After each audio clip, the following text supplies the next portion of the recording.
tu peux facilement décoller les post-it car leur adhésif plastique n'est pas uniforme. Il est réparti en minuscules gouttes sur la partie collante du papier.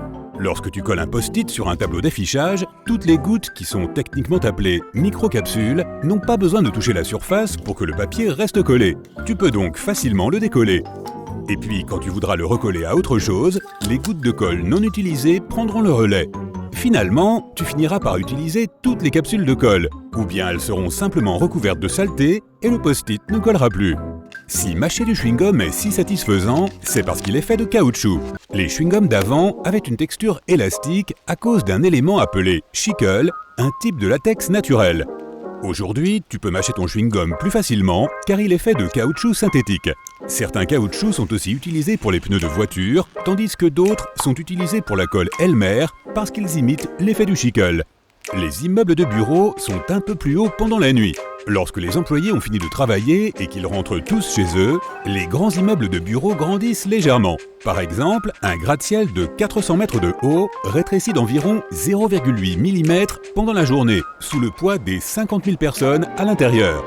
Tu pourrais chauffer confortablement ta maison avec seulement 70 personnes à l'intérieur. Si tu as déjà été coincé dans une petite pièce bondée, tu sais que les gens dégagent de la chaleur corporelle. Il te faudrait environ 70 personnes en mouvement pour réchauffer ta maison en hiver en utilisant uniquement leur chaleur corporelle. Ou peut-être 140 personnes immobiles, si l'on considère que ta maison est équipée de 4 radiateurs électriques à accumulation et que les humains dégagent environ 100 à 200 watts de chaleur dans des conditions normales. Pourquoi le verre se casse-t-il si facilement? C'est parce que ses atomes ne sont pas très bien disposés. Contrairement à d'autres matériaux solides comme le métal, le verre est composé d'atomes amorphes, ce qui signifie sans structure, peu serrés et disposés de façon aléatoire.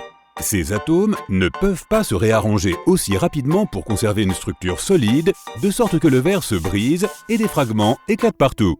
Sais-tu pourquoi les hublots des avions sont la plupart du temps au-dessous du niveau des yeux? Les avions seraient bien moins chers, plus solides et plus faciles à construire sans hublot. Mais ils sont là parce que beaucoup de gens aiment la vue.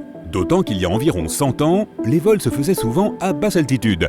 De plus, si certains passagers se sentent mal, regarder par la fenêtre peut les aider à retrouver leur sens de l'équilibre, car leurs yeux leur signaleront ce qui se passe autour d'eux. Les hublots positionnés plus bas aident aussi à répartir plus uniformément la charge autour d'eux. Le plancher de la cabine, où les passagers se tiennent, n'est pas tout à fait au fond de l'avion. C'est pourquoi les hublots semblent bas par rapport au volume global de la cabine et au niveau des yeux des passagers assis. L'eau semble plus froide que l'air à la même température car elle est plus dense. C'est aussi pour cette raison que ton corps perd de la chaleur 25 fois plus vite lorsqu'il est entouré d'eau que s'il est entouré d'air à la même température. Comme elle est très dense, l'eau a une capacité thermique élevée. Cela signifie qu'il faut beaucoup de chaleur pour augmenter ne serait-ce qu'un peu sa température. L'eau retient bien à la fois la chaleur et le froid. C'est pourquoi l'océan est beaucoup plus froid que la Terre et en même temps, ta soupe chaude reste chaude pendant longtemps. L'eau est aussi un assez bon conducteur, ce qui signifie qu'elle transfère efficacement la chaleur ou le froid au corps humain. T'es-tu déjà demandé pourquoi l'eau nettoie si bien?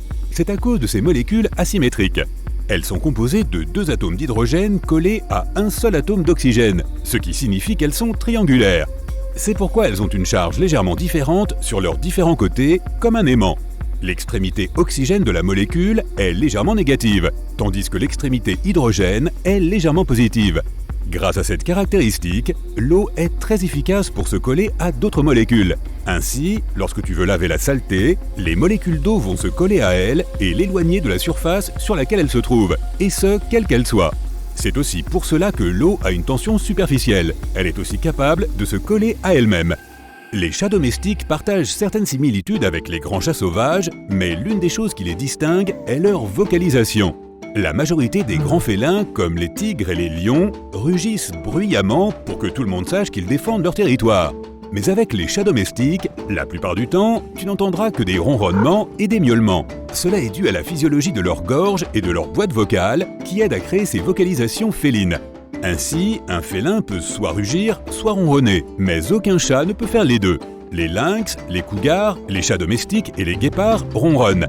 Le ronronnement est spécifique car un chat le crée lorsqu'il inspire et lorsqu'il expire.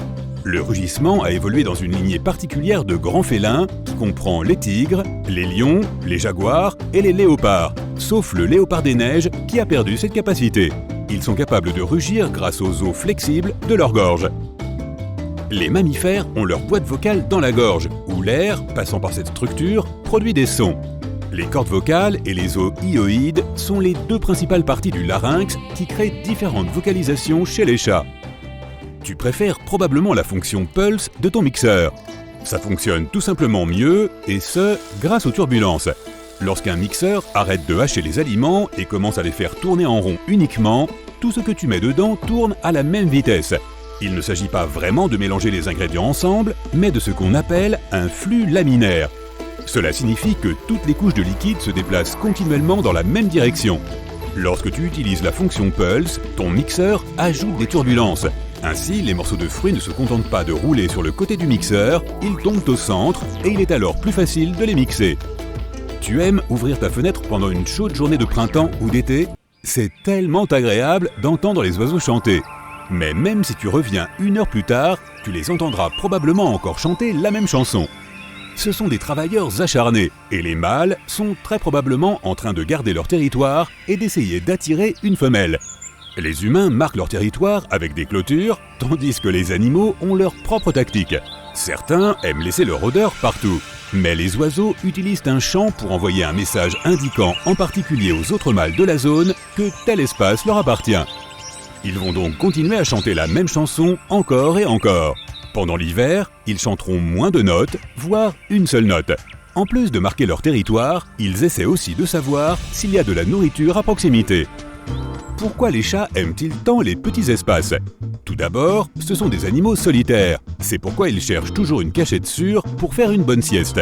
Et si tu vois un chat recroquevillé dans une petite boîte, il essaie probablement de trouver un endroit agréable et chaud pour dormir et éviter le sol froid.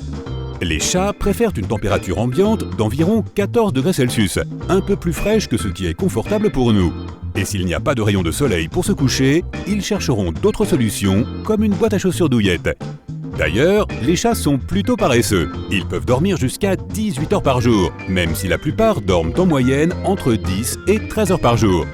La majorité des chats sont plus actifs à l'aube et au crépuscule. Même si beaucoup pensent que ce sont des animaux nocturnes, ils appartiennent en fait à une catégorie spécifique appelée crépusculaire, à l'instar d'autres créatures comme les hamsters, les furets et les chiens errants. Au cours de millions d'années, les chats ont évolué et sont devenus des prédateurs à faible luminosité. Leur vue est adaptée pour les activités du crépuscule. Et comme c'est le moment où ils sont le plus actifs, ils économisent leur énergie pour le crépuscule et l'aube.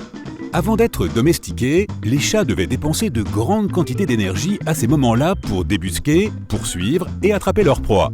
Les chats domestiques n'ont plus besoin de chasser avant chaque repas, mais leur instinct naturel les incite toujours à conserver leur énergie pour la période crépusculaire. Pourquoi les trèfles à 4 feuilles sont-ils si rares? Comme pour les animaux, les gènes des plantes sont situés sur ces petits paquets d'ADN dans le noyau de chaque cellule, qu'on appelle chromosomes. Nos chromosomes se présentent par paires assorties, mais les trèfles en ont 4 copies de chaque chromosome par cellule. Il y a un gène responsable des trèfles à 4 feuilles, et il est récessif. Cela signifie que cette plante ne créera 4 feuilles que si elle possède le gène à 4 feuilles sur les 4 chromosomes. Or, c'est plutôt rare. De plus, certaines conditions environnementales, comme l'activité du sol, ainsi que la température, peuvent aussi avoir une incidence sur l'apparition des 4 feuilles. Fait intéressant, cette anomalie a tendance à se produire en grappe, donc si tu en trouves un, regarde autour de toi, il pourrait y en avoir d'autres.